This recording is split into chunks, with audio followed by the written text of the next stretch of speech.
Axşamınız xeyir olsun müəllimlər. Bizim bugünkü izahımız olacaqdır qiymətləndirmə haqqında. Deməli, qiymətləndirmə nədir müəllimlər? Azərbaycan Respublikasında bilirik ki, ümumi təhsil sistemində qiymətləndirmə konsepsiyası 13 yanvar 2009-cu ildə nə edibdir? Təsdiq olunubdur. Bu qiymətləndirmə konsepsiyasına nələr daxildir? Baxın, burada cədvəl şəklində də bizə verilibdir daxil olanlar. Baxırıq bu hissəyə. Burada nə göstərilibdir? Milli qiymətləndirmə var, beynəlxalq qiymətləndirmə var, məktəb daxili qiymətləndirmə var, yekun qiymətləndirmə var. Yəni bu şəkildə bizə verilibdir. İndi baxaq görək müəllimlər, qiymətləndirmənin əsas məqsədi. Məqsəd nədən ibarətdir qiymətləndirmədə? Deməli, birinci qiymətləndirmədə məqsəd nədir? Şagirdə nailiyyəti barəsində məlumat verir. Sonra müəllimin fəaliyyətinin effektivliyi barədə müəllimin özündə, yəni ki, etibarlı təsəvvür yaradır. Sonra qiymətləndirmə məzmun standartlarının səmərəliliyini müəyyən edir. Daha sonra, yəni ki, təhsil proqramlarının, yəni kurikulumların inkişaf perspektivini müəyyənləşdirməyə imkan verməlidir bu apardığımız qiymətləndirmə. Baxın, 4 cürə məqsədi var, 4 formada məqsədi var. Birinci məqsədimiz dedik ki, şagirdin nailiyyəti barədə etibarlı məlumat verir. Şagirdin özünə, müəllimə. Müəllimin fəaliyyətinin effektivliyi barədə etibarlı təsəvvür yaradır. Məzmun standartının səmərəliliyini müəyyən etməlidir keçirdiyimiz qiymətləndirmə. Bir də təhsil proqramının inkişaf perspektivini müəyyənləşdirməyə imkan verməlidir. İndi isə baxaq görək, ənənəvi və müasir qiymətləndirməyə görək, bunların bir-birindən fərqi nədir? Birinci bunu müəyyənləşdirək, sonra davam edək. Baxın müəllimlər. Ənənəvi qiymətləndirmə şagirdin əsasən bilik hissəsini qiymətləndirirdi, düzdürmü? Ancaq müasir qiymətləndirmə necədir? Həm şagirdin biliyini, həm də bacarığını, yəni bütövlükdə şagirdin nailiyyəti qiymətləndirilməlidir. İnkişafı sistemli şəkildə şagirdin izlənilməlidir. Bu, müasir qiymətləndirmədir.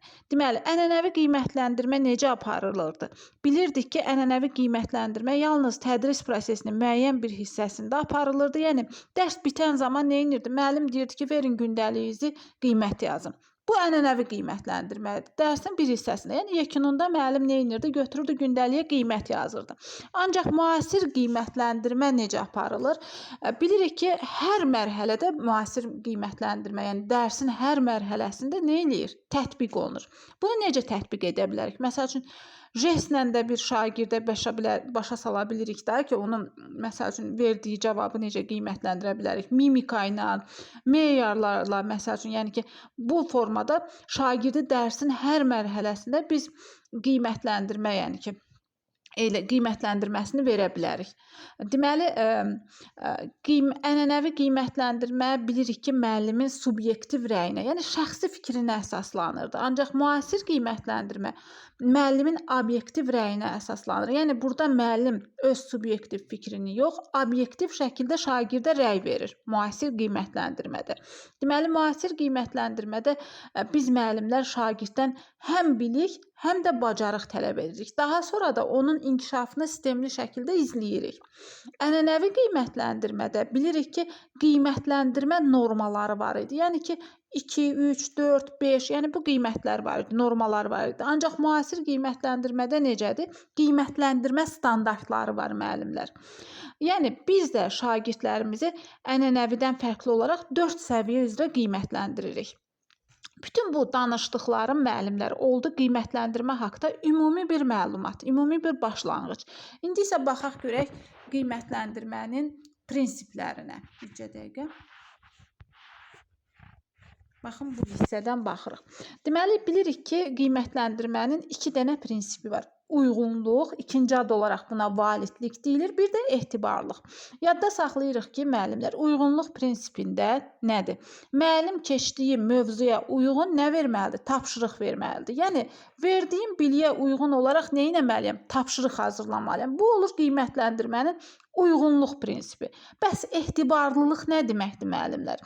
Deməli, qiymətləndirmə nəticəsində davamlılıqdır. Yəni ki, şagird eyni qiymətləndirmə tapşırıqlarını, məsəl üçün, şagirdə müxtəlif vaxtlarda verirəm. Şagird bunu müxtəlif vaxtlarda edə bilər. Misal gətirək də, məsəl üçün, Fevral ayında şagirdə ismə aid suallar vermişəm. Şagird də vermiş olduğum, məsəl üçün, o 20 sualın hamısına cavab veribdi. Bu fevral ayında olubdu. Amma ki, mart ayında şagirdə eyni məzmunda tapşırıq verirəm. Şagird verilən, məsəl üçün, 20 sualdan 3-ünü, 5-ini düz işləyir. Bax, bir ay bundan əvvəl 20-sinə düzgün cavab vermişdi. Amma bir aydan sonra nə edir? Həmin tapşırığın 3-ünü, 5-ini düz işləyir. Bu zaman nəyi pozmuş oluram mən müəllim olaraq? Etibarlılığı. Yəni, şagirdə verdiyim qiymət etibarlı olmayıb. Yəni, şagird ya kimdənsə köçürə bilər, ya şagird dərs zamanı özündən, məsəl üçün, bir variant uydurub ata bilər. Yəni, odur, budur, gömbul, budur, elif yazan uşaqlar olur. Bu şəkildə də ola bilər ki, olsun ki, onun atdığı variant düz çıxıb. Yəni, nəsə olub ki, mən şagirdi düzgün qiymətləndirməmişəm. Normalda, məsəl üçün, 20 testi düz yazan uşaq ola bilər ki, bir aydan sonra, məsəl üçün, 17-sini, 16-sını düz yazsın. Bu normaldır. Amma birdən-birə 20-dən 3 dənəsini düz yazırsa, əvvəl 20-sini düz yazıbdı, amma bir aydan sonra 3-ünü düz yazır. Deməli, burada nəsə baş veribdi. Bir də təkrarlayıram. Deməli, verdiyim qiymət etibarlı olmayıbdır. Bir də baxaq. Bax, uyğunluq o oldu ki, verdiyim biliklə tapşırığım eyni olmalıdır. Yəni, şagirdə nə öyrətmişəmsə, onu da soruşmalıyam. Bax, uyğunluq budur. Yəni, mən bugün şagirdlərə tutalım texnologiya müəllimiyəm də, TOS-SORANı keçmişəmsə, TOS-SORANA aid də testlər verməliyəm. Bu uyğunluq prinsipidir. Və yaxud Azərbaycan dili müəllimi ismi keçibdirsə, onun isim bölməsi, onun hazırladığı testlərdə KSQ-də o isim bölməsindən olmalıdır. Yəni, ondan sonraki feildən ora sual sala bilməz. Bu zaman o uyğunluq prinsipini pozmuş olur müəllim qiymətləndirmədə. Ancaq etibarlılıq da bayaq dediyim kimi nə oldu? O 20 testin dediyi 17-sini düz işləyibdirsə, deməli, etibarlıdır müəllimin verdiyi qiymət. Amma bir aydan sonra 20 testin tutalım, 3-ünü işləyib, qalan 17-si səhvdirsə, deməli, etibarlı deyil. Bu zaman da etibarlılıq pozulmuş olar. Bir də baxaq, bax, qiymətləndirmə nəticəsində etibarlılıqda davamlılıq olmalıdır. Yəni, müxtəlif vaxtlarda etdiyi testlərin nəticəsi maksimum eyni səviyyəyə yaxın olmalıdır da, yəni qiymətləndirmə. Belə, məsəl üçün, şagirdə dedim ki, oktyabr ayında topladığı balla, məsəl üçün, dekabr ayında topladığı bal arasında maksimum fərq az olmalıdır da. Yəni ki, şagirdi, yəni ki, maksimum fərq varsa, deməli, mənim apardığım qiymətləndirmə yaxşı olmayıbdır. Bu zaman nə etmiş oluram? Etibarlılıq prinsipini pozmuş oluram. Uyğunluqda da bayaq dediyim kimi, bunları məncə başa düşdünüz. İndi baxaq görək qiymətləndirmənin hansı istiqamətləri var. Deməli, müəllimlər, qiymətləndirmənin dedik ki, 4 dənə istiqaməti oldu. Beynəlxalq qiymətləndirmə oldu, milli qiymətləndirmə oldu, məktəb daxili oldu, bir də yekun qiymətləndirmə oldu. İndi bunlar haqqında məlumatlanaq. Baxın, müəllimlər, milli qiymətləndirmə nədir? Milli qiymətləndirmə bilirik ki, ölkə ərazisində aparılır. Tədrisin keyfiyyətini, fənn kurikulumlarının keyfiyyətini dəyərləndirir. Məsəl üçün, təhsildə dəyişikliklər aparmaq lazımdırsa, yəni nəyisə dəyişmək lazımdırsa, nəyisə əlavə etmək lazımdırsa, yəni bir sözlə keyfiyyəti dəyərləndiririk də bu milli qiymətləndirməni apararaq. Yəni təhsilin keyfiyyətinə nə nəzarət edir? Milli qiymətləndirmə. Deməli, keyfiyyət, dəyərləndirmə sözü varsa testdə biz buna aid edəcəyik milli qiymətləndirməyə. Milli qiymətləndirmə də müəllimlər 4 ildən, 5 ildən aparıla bilər. Biz bəzən deyirik ki, məsəl üçün 4-cü və 9-cu siniflərdə aparılır. Bəzən nəsə problem olarsa 3-5 ildən də yəni bir aparıla bilər bu milli qiymətləndirmə. Ancaq normalda 4-5 ildən bir aparılır. Deməli, əsasən ibtidai təhsil səviyyəsinin sonunda, bir də ümumi orta təhsil səviyyəsinin sonunda milli qurumlar tərəfindən keçirilir bu milli qiymətləndirmə. İndi baxaq görək beynəlxalq qiymətləndirmə nədir? Beynəlxalq qiymətləndirməni də inteqrasiya ilə yadda saxlayaq. Bax, ölkəmizin təhsil sistemi ilə dünya təhsil sistemini müqayisə eləmək üçün nəyi keçirirlər? Beynəlxalq qiymətləndirməni. Beynəlxalq qiymətləndirmədə həm milli qurumlar iştirak edir müəllimlər, həmçinin də beynəlxalq qurumlar iştirak edir. Ancaq milli qiymətləndirmədə nə demişdik? Demişdik ki, təkcə milli qurumlar iştirak edir. Ən çox da bu beynəlxalq qiymətləndirmə 15 yaşlı uşaqlar arasında keçirilir. Özü də 3 ildən bir keçirilir. Riyaziyyat, təbiət elmləri fənnindən olur. Beynəlxalq qiymətləndirməni keçirməkdə məqsəd nədir müəllimlər? Deməli, məqsəd yəni təhsilimizdə, ölkəmizin təhsilində bir problem varsa, biz baxırıq xarici ölkələrə. Bu problem onlarda necə aradan qaldırılır? Biz də onlara baxıb nümunə götürürük.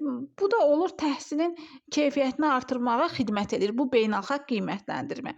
Ümumilikdə həm milli qiymətləndirmə, həm beynəlxalq qiymətləndirmə, həmçinin məktəb daxili qiymətləndirmə müəllimlər təhsilin keyfiyyətini artırmağa xidmət edir. Yadda saxlayırıq ki, milli qiymətləndirmə ölkə daxilində aparılır.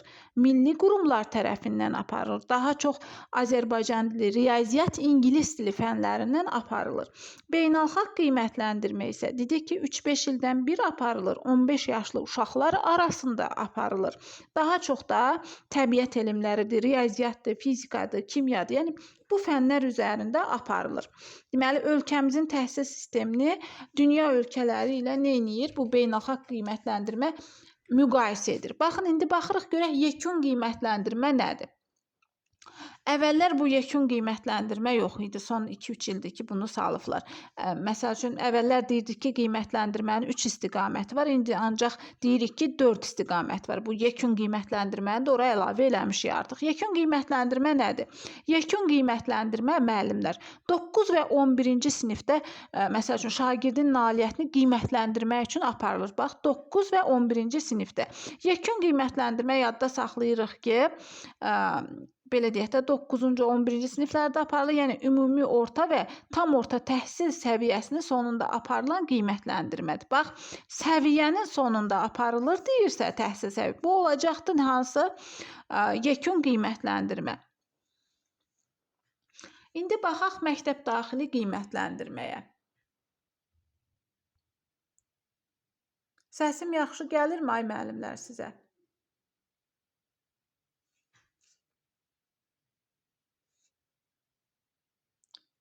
Cavab verin, davam eləyək. Səs gəlir hamıya?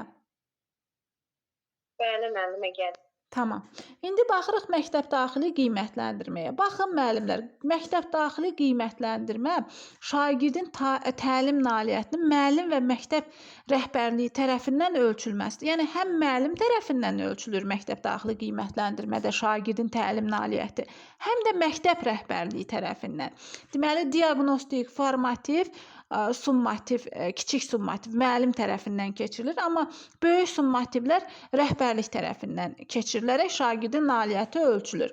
Deməli, məktəb daxili qiymətləndirmədə əsas məsələ nədir?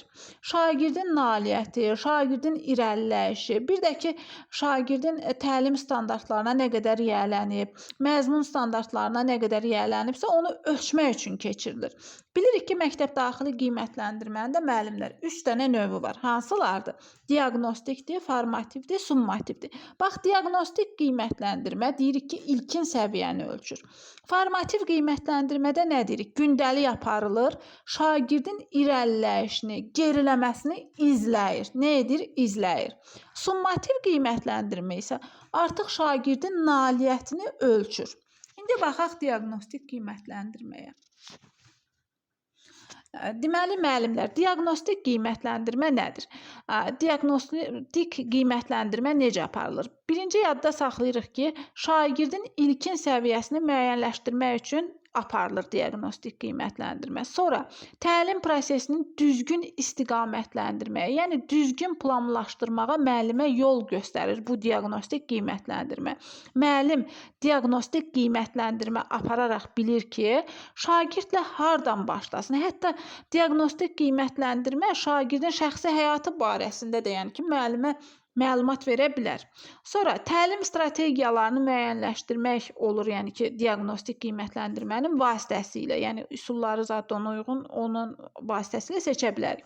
Sonra diaqnostik qiymətləndirmə təlimə bərabər imkanlar gətirir. Həmçinin şagirdə fərdi yanaşmanı, ona diferensial yanaşmağa şərait yaradır. Biz şagirdlərə fərdi yanaşaraq bilirik ki, Bu şagirdlə təlimi necə qurmalıyıq? Bu sinifə hansı təlim strategiyalarından istifadə eləsək yaxşı olar? Diaqnostik qiymətləndirmə çevik dəyişikliklər etməyə şərait yaradır. Yəni müəllim məsəl üçün mən müəlliməm, girmişəm. Məsəl üçün mənim yaxşı bildiyim bir sinifdə diaqnostik qiymətləndirmə aparıram. Görürəm ki, bu sinifdə səviyyə aşağıdır. Düzdür? Tez nə edirəm? Gəlirəm o illik planımda, yəni perspektivdir da adı, ikinci adı. İllik planımda dəyişiklik edirəm və bu problemi həll etmiş oluram. Deməli, şagirdin səhv bildiklərinə aydınlıq gətirirəm. Yadda saxlayırıq ki, müəllimlər, diaqnostik qiymətləndirmə hansı mövzunu, məsəl üçün, şagirdə tədris edəcəmsə, həmin, məsəl üçün, mövzu ilə, həm də ki, köhnə mövzu ilə, yəni ki, həm yeni, həm köhnə mövzu ilə şagirdin bildiklərini nə edirəm? Yoxlayıram. Bir də ki, müəllim, məsəl üçün, mövzunu təqdim edərkən hardan başlamalı? Təbii ki, bunu necə eləyir? Təbii ki, diaqnostik qiymətləndirmənin məqsədlərindən biri hesab olunur da. Bu da ki, müəllim, yəni ki, hardan başlamalı olduğunu diaqnostik keçirərək bilir. Deməli, diaqnostik qiymətləndirmə nəyə xidmət edir? Onu da buna baxaq. Dedik ki, şagirdin ilkin səviyyəsini müəyyən etməyə xidmət edir. Təlim məqsədini düzgün planlaşdırmağa kömək edir. Təlim strategiyasını müəyyənləşdirməyə kömək edir. Çevik dəyişikliklər aparmağa, məsəl üçün, belə deyək də, çatışmamazlıqları müəllim, məsəl üçün, bilib tez aradan qaldırmağa köməklik göstərir. Şagirdin, məsəl üçün, yaşadığı mühit haqqında müəllimə məlumat verir. Şagirdin yanlış bildiklərinə aydınlıq gətirilir. Keçiləcək mövzu ilə bağlı həm köhnə, həm də yeni bilikləri yoxlayır. Məsəl üçün, müəllimin mövzunu keçərkən nədən başlamasına köməklik göstərir bu diaqnostik qiymətləndirməyə. Bunlar hamısı, məsəl üçün, bu dediklərim hamısı testdə düşən məqamlardır. Yəni, testdə bu cümlələri görücüsüz. İndi baxaq, diaqnostik qiymətləndirmə nə zaman aparılır? Bax, yalnız dərs ilinin yarım ilin əvvəlində, məsəl üçün, yeni dərs ilinin bir də yarım ilin əvvəlində aparılır. Tədris resurslarında, məsəl üçün, nəzərdə tutulmuş hər bölmənin əvvəlində aparılır. Şagird bir sinifdən digər sinifə keçən zaman aparılır. Bir məktəbdən digər məktəbə gələndə aparılır. Deməli, nə zaman aparıldı? Yeni dərs ilinin əvvəlində, yarım ilin əvvəlində, tədris resurslarında nəzərdə tutulmuş hər bölmənin əvvəlində diaqnostik qiymətləndirmə keçirilə bilər. Şagird sinifdən digər sinifə keçən zaman, bir məktəbdən digər məktəbə keçən zaman. İndi baxaq görək, diaqnostik qiymətləndirmə hansı metod, hansı vasitələrlə aparılır? Baxın, müsahibə formasında aparıla bilər, müşahidə forması, bibödən istifadə edərək, sorğudan istifadə edə bilərək, tapşırıq verərək, klaster üsulundan istifadə edərək, yəni ki, biz diaqnostik qiymətləndirməni bu metodlarla apara bilərik. Bəs diaqnostik qiymətləndirmənin nəticələri harada qeyd olunur? Baxın, bəzi işləməyən müəllimlər düşünər ki, məsəl üçün, jurnalda qeyd edirik. Xeyr. İndi baxırıq, bax, şagirdin şəxsi portfoliyosunda bir də müəllimin özünün tərtib etdiyi öz müəllim jurnalında. Qeyd edək ki, bunu yəni sinif jurnalı ilə qarışdırmaq olmaz. Şagirdi necə qiymətləndirə bilərik? Məsəl üçün, işarələrlə, mimika ilə, şərhlə qiymətləndirə bilərik, bal sistemi ilə qiymətləndirə bilərik. Diaqnostik qiymətləndirməni, yəni ki, bu şəkildə qiymətləndirə bilərik. Qeyd edək ki, müəllimlər, diaqnostik qiymətləndirmə şagirddə qorxu hissi yaratmır. Risk təşkil eləmir. Çünki jurnala yazılmır da ona görə. Diaqnostik qiymətləndirmə, yəni ki, summativə təsir etmir. Çünki rəsmi deyil. Bayaq da dediyim kimi, jurnalda bu qeyd olunmursa, rəsmi deyilsə, bu da təbii ki, şagirddə qorxu hissi yaratmayacaqdır. Biz bilirik ki, şagird o qiymət xətrini oxuyurlar da, bəzi şagirdlər o jurnala yazılırsa, qorxu hissi təbii ki, onlarda olacaqdır. Deməli, diaqnostik qiymətləndirmə müəllimə göstərir ki, məsəl üçün, sən hardan başlamalısan, necə başlamalısan, hansı metoddan, hansı üsuldan daha çox istifadə eləməlisən. Yəni, bunlar barəsində müəllimə yol göstərir. Summativə baxaq bir dəqiqə, sonra formativ biraz uzundur, sonra formativə baxarıq. İndi baxaq summativ qiymətləndirməyə. Baxın müəllimlər, summativ qiymətləndirmə nədir? Summativ qiymətləndirmə təlim prosesini müəyyən müddətə qədər məsəl üçün şagird nə öyrənib, onu ölçmək üçün nəzərdə tutulubdur. Deməli, açar məqamlara baxırıq. İzləmək, fəaliyyət sözü varsa, olacaqdır formativ qiymətləndirmə.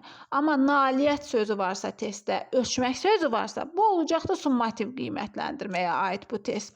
Deməli, müəyyən bir mərhələdə şagird nəyi öyrənib bitirib, onu ölçmək üçün biz nədən istifadə edirik? Summativ qiymətləndirmədən. Deməli, şagird məzmun standartlarına nə dərəcədə yiyələnibsə, bunu ölçmək üçün nə yaparıq? Summativ qiymətləndirmə. Geri dönüşü olmayan rəsmi qiymətləndirmədir, summativ qiymətləndirmə. Bu da jurnalda qeyd olunur. Həm balla, həm də rəqəmlə qeyd olunur. Məsəl üçün 93 tutalım ki, 93 baldır, 5 qiymətdir. Bu şəkildə. Deməli, şagirdin gündəliyində də qeyd olunur summativ qiymətləndirmə, jurnalda da. Dedik ki, geriyə dönüşü yoxdur, şagirddə də qorxu hissi yarada bilər. Ancaq geriyə dönüşün olmaması o demək deyil ki, şagird qiymətindən məsəl üçün narazıdırsa, gedib haqqında məsəl üçün tələb edə bilməz haqqını. Bu belə deyil. Məsəl üçün, əgər sən şagird KSQ-dən sonra qiymətindən məsəl üçün narazısansa, 3 həftə ərzində məktəb rəhbərliyinə və yaxud öz müəlliminə müraciət edə bilərsən ki, məsəl üçün, mən qiymətimdən narazıyam və yaxud da ki, valideyn deyə bilər ki, övladımın qiymətindən narazıyam. Yenidən KSQ-nin keçirilməsini istəyirəm və yaxud da BSQ-nin keçirilməsini istəyirəm. Bunu da yəni keçirtmək artıq müəllimin də, direktorun da vəzifəsidir. Yadda saxlayırıq ki, formativ qiymətləndirmə məzmun standartlarında nəzərdə tutulmuş fəaliyyətləri izləyir. Formativ, fəaliyyət, 2F formasında yadımızda saxlayırıq. Amma summativ qiymətləndirmə isə burada yəni məzmun standartlarının mənimsənilməsi ilə bağlı təhsil alanların əldə etdiyi nailiyyətlərin ölçülməsi ilə bağlı aparılır. Deməli, nailiyyəti ölçürdüsə, testdə biz götürəcəyik summativi, amma fəaliyyətini izləyir deyirsə, fəaliyyət, formativ, 2F kimi formativ qiymətləndirməni götürəcəyik. Bax, summativ qiymətləndirmə müəllimlər 2 formada aparılır. Böyük summativ qiymətləndirmə, kiçik summativ qiymətləndirmə. Baxın, kiçik summativ qiymətləndirmə nədir müəllimlər? Kiçik summativ qiymətləndirmə nə zaman məsəl üçün aparılır? Deməli, kiçik summativ qiymətləndirmə bölmə daxilində və yaxud bölmənin sonunda aparılır. Bölmə daxilindən də razılaşmayanlar olur, yəni ki, onlar da bilsinlər ki, yəni ki, bəzən bizim elə böyük mövzularımız olur ki, biz bölmənin sonunu gözləyə bilmirik də, mütləq yəni ki, onu bölmə daxilində keçirməliyik. Deməli, KSQ və BSQ-nin bölmənin əvvəlində aparmaq olmaz da, yəni ki, belə yadda saxlayırıq. Əvvəl sözü varsa yanlışdır. Ya daxilində bölmənin, ya da sonunda. Bu şəkildə yadda saxlayırıq. Deməli, testdə məsəl üçün bölmənin əvvəlində sözü varsa, məsəl üçün KSQ-nin və yaxud BSQ-nin keçirilməsi, bu yanlışdır. Mütləq sonunda və deməli, daxilində sözləri varsa düzgün bizim cavabımızdır. İndi davam edirik. Məsəl üçün, müəllim hər yarım ildə 3 dəfədən az olmayaraq, 6 dəfədən çox olmayaraq kiçik summativ qiymətləndirmə keçirməlidir. Yarım ildəki, məsəl üçün, 3-6 dəfə arası, məsəl üçün, olmalı da bu summativ qiymətləndirmə. Məsəl üçün, deyək ki, yanvar ayına qədər artıq müəllim 3-4 dəfə, məsəl üçün, keçirməlidir da bu summativi. Deməli, KSQ-ni müəllim hazırlamalıdır 45 dəqiqə boyunca da, yəni bir dəstə də KSQ qurtarmalıdır. KSQ-nin nəticəsi də jurnalda, bir də məktəbli gündəliyində qeyd olunur. Həm balla, həm də kəmiyyətlə neyinir? İfadə olunur, göstərilir. Məsəl üçün, KSQ 2-ci sinifdən başlayır müəllimlər, 11-ci sinifə qədər neyinir? Bütün fənlərdə, yəni ki, aparılır. Yadda saxlayırıq ki, 1-ci sinifdə də məsəl üçün summativ keçirilmir və yaxud KSQ, BSQ heç biri olmur 1-ci sinifdə. 1-ci sinifdə yalnız formativ və diaqnostik qiymətləndirmə keçirilir. Bunu da yadda saxlayırıq. İndi baxaq görək böyük summativ qiymətləndirmə nədir, necə aparılır? Deməli, böyük summativ qiymətləndirmə yarım ilin sonunda keçirilir. İl ərzində 2 dəfə keçirilir. Birinci yarım ilin sonunda, bir də ikinci yarım ilin sonunda. Deməli, təhsil müəssisəsinin rəhbərliyinin tərəfindən keçirilir. Düzdür, bəzən bu rəhbərlik onu da müəllimlərin boynuna qoyurlar ki, siz keçirin, amma əslində düzgün deyil, özləri keçirməlidirlər. Yəni bütün fənlər üzrə 4, 9, 11-ci siniflərdə keçirilir. Bütün fənlərdən. Aşağı siniflərdə buna böyük summativ qiymətləndirməyə 45 dəqiqə vaxt ayrılır. Ancaq yuxarı siniflərdə 45-90 dəqiqə bu böyük summativ qiymətləndirməyə vaxt ayrılır. Yadda saxlayaq, ibtidai təhsil səviyyəsində yalnız 4-cü sinifdə BSG aparılır. Ancaq 5, 6, 7, 8, 9-cu siniflərdə 3 fəndən aparılır. Azərbaycan dili, riyaziyyat, ingilis dili. Əgər təmayül fən varsa, bunda da yəni 3 fən, 6 fən ola bilər. Yəni ki, o təmayülləri də burada nəzərə almaq lazımdır. 4, 9, 11-ci siniflərdə isə bütün fənlərdən BSG keçirilir. Şagirdin topladığı bala görə hansı qiymətlər alırlar? Məsəl üçün 2 də ala bilər, 3 də ala bilər, 4 də ala bilər, 5 də ala bilər. Məsəl üçün 30-a qədər bal yığıbdırsa şagird əgər 2 qiymət alacaqdır. 30-60 arası baldadırsa 3 qiymət alacaqdır. 60-80 arası baldırsa şagirddə 4 qiymətdir. 80-100-ə qədər bal alanlar da 5 qiymət alırlar. Deməli, summativ qiymətlendirmə tapşırıqları 20 məsəl üçün sadə, 30 orta, 30 nisbətən çətin, 30 daha da çətin şərti ilə hazırlanmalıdır. Deməli, summativ qiymətləndirmənin üsul və vasitələri hansılardır? Bunlara baxaq müəllimlər. Deməli, tapşırıq vermə ola bilər, layihə ola bilər, test üsulu ola bilər, yaradıcılıq əl işləri, məsəl üçün texnologiyadır, rəsm dərsləridir, sorğu formasında ola bilər bunun üsul və vasitələri. İndi baxaq formativ qiymətləndirməyə. Bu biraz uzun oldu, onun üçün bunu biraz axıra saxladıq. Səsim aydın gəlirmi, ay müəllimlər? Mən ekranı görmürəm, ona görə soruşuram. Zəhmət olmasa cavab. Tamam. İndi baxırıq formativ qiymətləndirməyə. Baxın müəllimlər, formativ qiymətləndirmə gündəlik olaraq aparılan qiymətləndirmədir. İl boyu aparılan qiymətləndirmədir. Bütün siniflər üzrə, yəni 1-ci sinifdən başlayıb 11-ci sinifə qədər gündəlik olaraq aparılan qiymətləndirmədir. Bu formativ qiymətləndirmə. Hər gün yəni. Formativ qiymətləndirmə şagirdin məzmun standartlarına yönəlmiş fəaliyyətini izləyir. Yəni ki, şagird məzmun standartlarına nə qədər yiyələnib, biz müəllimlər nə etməliyik ki, məsəl üçün şagird məzmun standartlarına daha yaxşı yiyələnsin. Yəni buna xidmət edir. Yadınızda qalsın, formativ qiymətləndirmə şagirdi irəli aparır, şagirdi izləyir, şagirdə stimul verir. Məsəl üçün, təlimin səmərəli və effektiv şəkildə təşkilinə şərait yaradır. Formativ qiymətləndirmə deyək ki, hansı məqsədləri var? Deməli, formativ qiymətləndirmə dedik, hər gün aparılır. Formativ qiymətləndirmə ilə şagird, məsəl üçün, qarşısına çıxan problemləri aradan qaldırır. Formativ qiymətləndirmə apararaq şagirdin, məsəl üçün, qarşılaşdığı problemi aradan qaldırır. Deməli, şagirdin yanlış bildiyini diaqnostik qiymətləndirmə, diaqnostik cavab tapırsa yanlış bildiyinə, ancaq şagirdin qarşılaşdığı problemi formativ aradan qaldırır. Bax, bunlara testlərdə diqqət yetirin. Yanlışını, cavabını diaqnostiklə tapırıqsa, amma problemlə qarşılaşsa, o problemi formativ qiymətləndirmə aradan qaldırır. Formativ qiymətləndirmə zamanı şagirdlə müəllim arasında, şagirdlə şagird arasında əks əlaqə yaranır. Geriyə dönüşü olan dəyişkən qiymətləndirmə növüdür formativ qiymətləndirmə. Formativ qiymətləndirmə rəsmi deyil. Şagirddə qorxu hissi yaratmır summativ kimi. Şagirddə özünü qiymətləndirmə bacarığını formalaşdırır, yoldaş qiymətləndirməsi bacarığını inkişaf etdirir və də şagirdi olduğu yerdən olmaq istədiyi yerə aparır. Deməli, olduğu yerdən olmaq istədiyi yerə hansı qiymətləndirmə apardı şagirdi? Formativ qiymətləndirmə.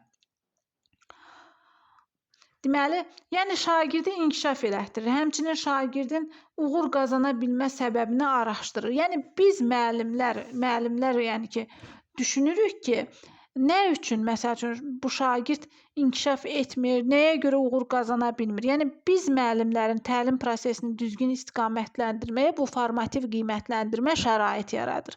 Ümumiyyətlə formativi düzgün təşkil etməyi bacaran müəllimin keçirtdiyi summativ də uğurlu olur. Şagirdin, yəni summativdən nəticəsi yaxşı olmayıbsa, deməli müəllim formativ qiymətləndirməni də düzgün aparmayıbdır ki, şagirdin yekunda nəticəsi yaxşı olmayıbdır summativdə. Deməli formativ qiymətləndirmə şagirdin təlim strategiyasını öyrədir, həm də irəliləyişini izləyir. Ən çox da müəllimlər testdə düşür ki, məsəl üçün formativ qiymətləndirmə fəaliyyətin qiymətləndirilməsidir, izlənməsidir. Bax, bu cümlələr düşür testdə. Sonra formativ qiymətləndirmə apararaq müəllim fraqmentallığı aradan qaldırır. Deyərsiniz ki, bu fraqmentallıq nə deməkdir, ay müəllim? Bax, fraqmentallıq da budur ki, bölmənin hər hansı bir hissəsində şagirdin dərk etmədiyi bir hissə və yaxud bir mövzu qalıbsa əgər, biz formativ qiymətləndirmə apararaq həmin anlaşılmazlığı aradan qaldırırıq. Bu fraqmentallıqdır. Bütün bu sadaladıqlarım oldu formativ qiymətləndirmənin məqsədi. Siz müəllimlər də yəni ki, bu məqsədləri, yəni ki, cümlə və cümlə bilməlisiniz. Çünki bu məqsədlər sizə həm MİQ imtahanında, həm sertifikasiyada, həm də müsahibə mərhələsində, yəni ki, lazım olacaqdır ki, soruşacaqlar. Onsuz da bu mərhələlərin hamısında formativ qiymətləndirmə soruşulur. Çünki hər gündəlik müəllimə lazım olan qiymətləndirmə növüdür. İndi baxaq görək ki, formativ qiymətləndirmənin vasitələri nələr daxildir bura?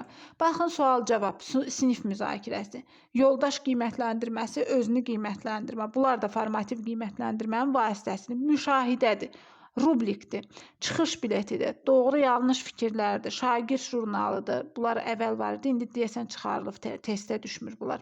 Şagird jurnalıdır, doğru-yanlışdır, işıqvordur, düşüncütləş paylaşdır, 3-2-1-dir, bibodur, qısa ümumiləşdirmədir. Bunlar hamısı deməli formativ qiymətləndirmənin vasitələridir. İndi isə formativ qiymətləndirmənin vasitələrinə tək-tək nəzər salaq. Görək bunları biz necə keçirməliyik, nəyə xidmət edir? Bax, müşahidə dedik ki, formativ qiymətləndirmənin vasitələrindən biridir. Testlərdə də ən çox müşahidə ilə rastlaşırıq. Müşahidənin də müəllimlər iki növü var. İki cür apara bilərik biz müşahidənin dərs zamanı. Deməli, formal müşahidə var, qeyri-formal müşahidə var. Formal müşahidə dedik ki, müəllimin həmin vaxtı müşahidə vərəqi olur, əvvəlcədən müəllim vaxt təyin edir, bir də müəllimin meyarı olur, qabaqcadan hazırlanmış meyarı.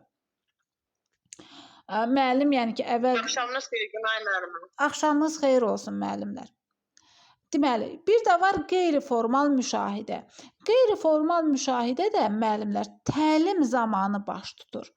Müəllim buna hazırlaşmır. Formalda müəllim əvvəlcədən vaxt təyin edir, formal müşahidə.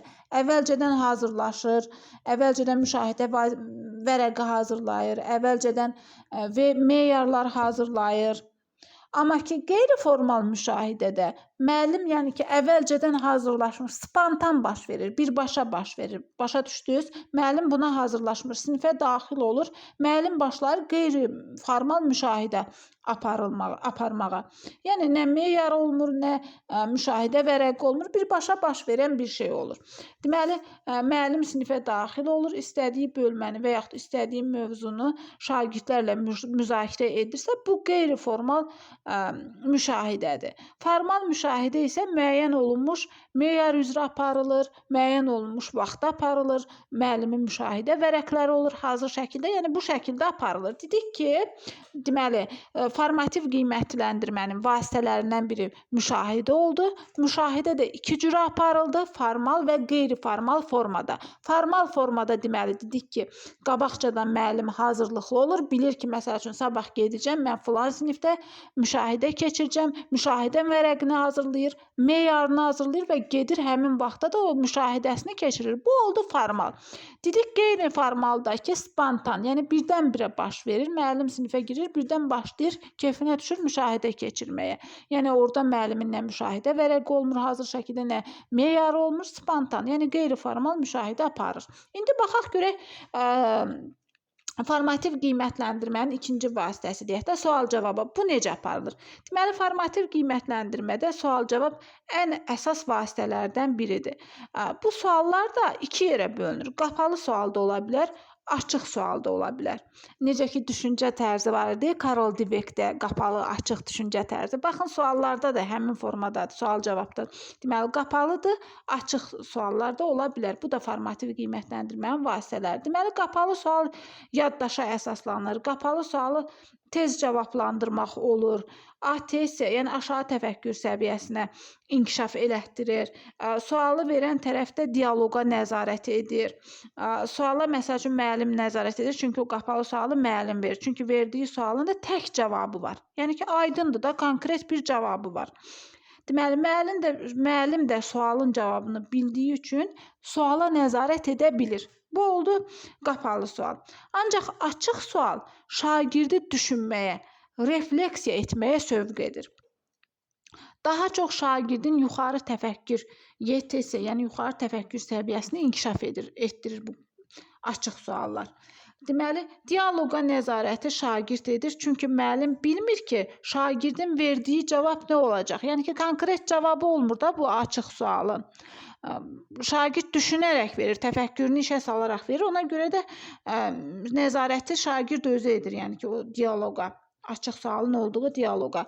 Bir şey də yadda saxlayaq ki, şagirdə təlim zamanı sual verərkən gözləmə vaxtı vermək lazım. Məsəl üçün 30 saniyə. Vaxt verən zamanda məsəl üçün açıq suala 1 dəqiqə, qapalı suala 30 saniyə vaxt ayıra bilərik də. Məsəl üçün bəzi müəllimlər var ki, o şagirdə gözləmə vaxtı vermir. Amma ki, mütləq şəkildə müəllim nə etməlidir? Şagirdə gözləmə vaxtı verməlidir. Bəzən özümüz də olur ki, bir şey deyilən zaman anında cavab verə bilmirik. Beynimizi fırladırıq deyək də, işə salırıq, birdən yadımıza düşür ki, bu cür olmuşdur. Ona görə mütləq şəkildə müəllimlər, yəni səriştəli müəllim gözləmə vaxtı verməlidir şagirdə. Bax, səriştəli müəllim sual formasında yeri gələndə, yəni ki, hər iki sual formasından, həm qapalı, həm açıq sual formasından yeri gələndə istifadə etməyi bacarmalıdır. Çünki bizim sinifdə həmişə hamısı yuxarı təfəkkürə sahib olan şagirdlər olmur. Buna görə də müəllim həm aşağı təfəkkür səviyyəsinə uyğun suallar hazırlamalıdır, yəni ki, qapalı suallar deyək də. Həmçinin də yuxarı təfəkkür səviyyəsində olan şagirdlər üçün də açıq suallar hazırlamalıdır. Yəni mütləq şəkildə bunları səriştəli müəllim diqqətindən qaçırmamalıdır. İndi baxaq görək ki, növbəti bir vasitəsi formativ qiymətləndirmənin yoldaş qiymətləndirməsi özünü qiymətləndirmədir.